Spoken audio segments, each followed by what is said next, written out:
Good afternoon, beautiful people, and thanks for tuning in. Today, we are diving into a major development that strikes at the heart of the justice system, the case of Letitia James, New York Attorney General.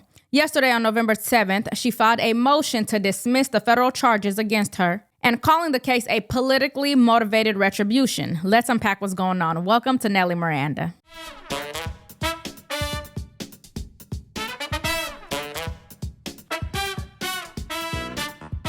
Attorney General Letitia James has filed a motion to dismiss her federal mortgage fraud case in Virginia. Late last month, James pleaded not guilty to two criminal counts of bank fraud and making false statements to a financial institution. In this new motion, she writes the indictment should be dismissed for vindictive and selective prosecution and is in violation of the Fifth Amendment. James says the president is targeting her because of speeches she made during her AG campaign and for fulfilling her duties as the Attorney General. As always, please make sure you like, share, and subscribe to support the channel. Okay, so here's the short version of the story. Letitia James is facing federal charges stemming from a 2020 mortgage purchase in Virginia. The allegations is that she claimed a property was a second home to get favorable loan terms, when in fact, prosecutors said she treated it like a rental/investment property. Her legal team says she did nothing wrong, allowed family use, and that the entire prosecution is politically motivated. So like I just told you, on November 7th, her team filed a motion asking the judge to throw out the case, calling it vindictive and selective prosecution driven by President Trump's resentment. I want to thank all of you for having my back, because I didn't elect a king and I don't bow to a king. New York Attorney General Letitia James spoke to a crowd at the First Baptist Church in Crown Heights on Sunday. Powerful people in Washington basically are seeking to silence truth. They're seeking to punish dissent and to weaponize justice for political gain. She was referring to the federal bank fraud charges filed earlier this month. James pleaded not guilty during her arraignment on Friday. Among those at the rally, community groups, union leaders, public advocate Jumaane Williams, and Congressman Hakeem Jeffries. We will stand with Tish James until these baseless charges are dismissed and justice is served. I say she's Brooklyn's dream and Donald Trump's worst nightmare. James called the case politically motivated, saying democracy is under attack and urging supporters to turn out and vote. What we've got to do is vote.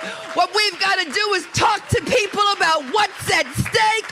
What we've got to do is make sure that we bring an army of people to the poll sites and let them know, hands off. Hands off. Let's walk through what brought us here.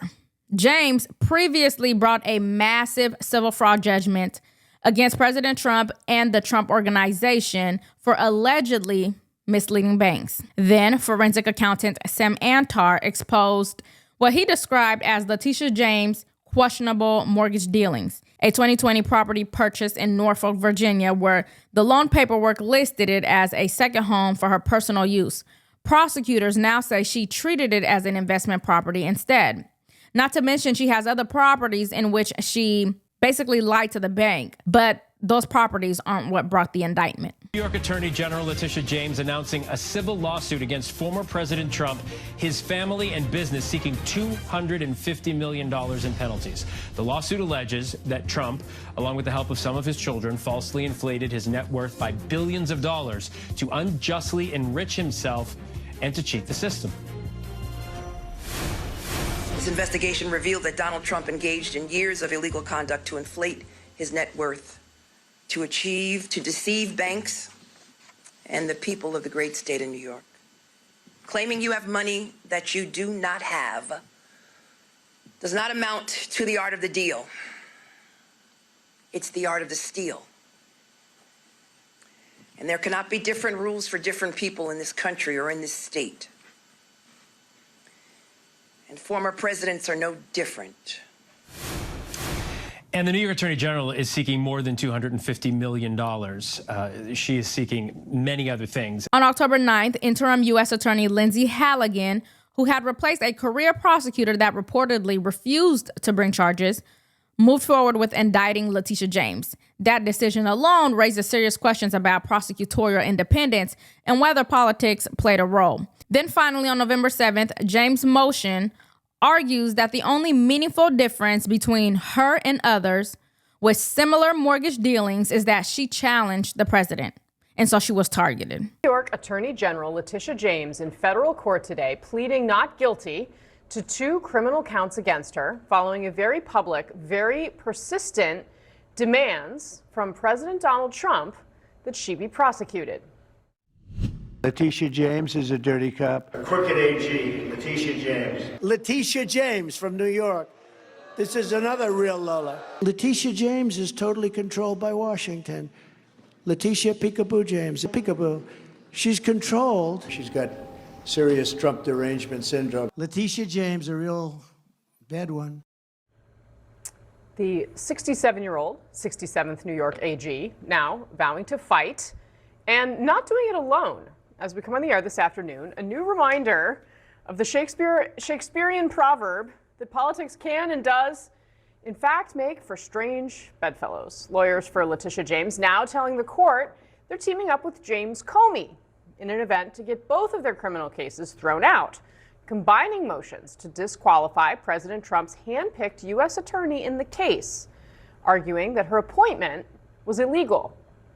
And the new duo of James and James could expand soon, or maybe if and when the Trump Justice Department moves forward with other cases against some of the president's high-profile critics. There's no fear today. No fear. No fear. No fear. No fear. Because I believe that justice will rain down like water and righteousness like a mighty stream. Did you notice how they stitched together all of those clips of Trump talking about Letitia James to make it seem like this whole case is pure political revenge? Well, let's be consistent here. If that is the standard, then we should also line up every clip of Letitia James going after President Trump. And by that logic, her case against him should have been tossed from day one. Will you sue him for us? Oh, we're going to definitely sue him. We're going to be a real pain in the ass.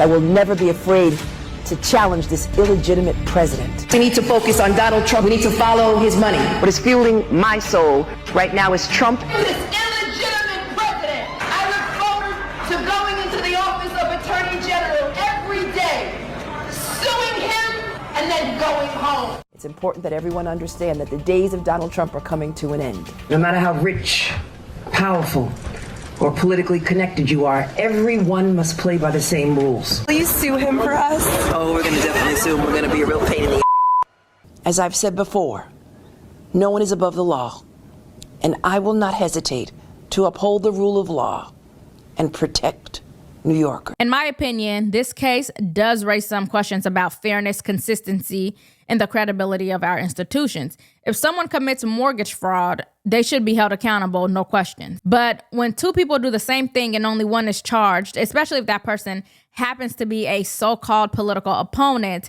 that is a problem, and that's what Letitia James is arguing. She's arguing that others who did similar things were not touched. And if that is true, that would make it selective enforcement, the very opposite of equal justice. So again, put Letitia James in jail, put Adam Schiff in jail, and all the other politicians who continue to abuse their office for financial gain without consequence. Well, anyways, with Zohran Mamdani's victory, we can expect a new wave of lawsuits coming out of New York.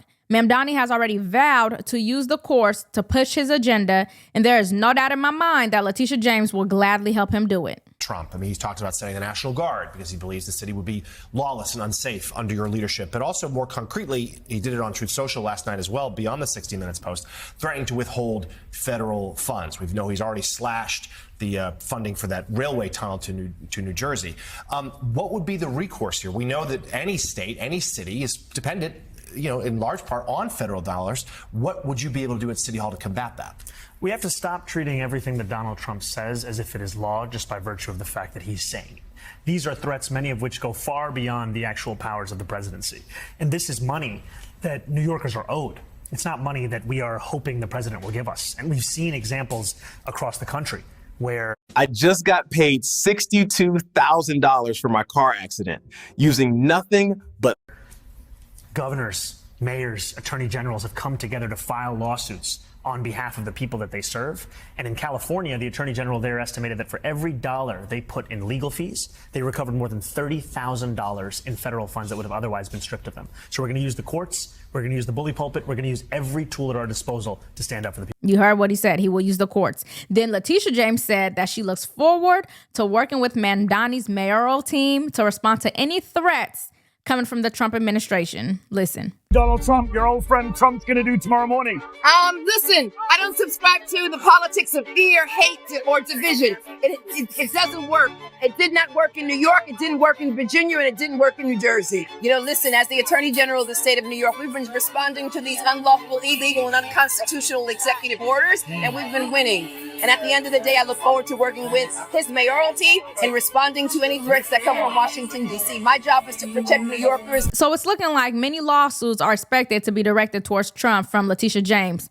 Somehow, some way, as long as they're coming from her end, they are all fair because remember, she is fighting for your rights. But what do you think? Are we seeing equal treatment of political adversaries or a pattern of winner takes justice? Let me know your thoughts in the comments. And if honest commentary brings you value, please make sure you like, share, and subscribe to support the channel. And tap the notification bell so you never miss an update.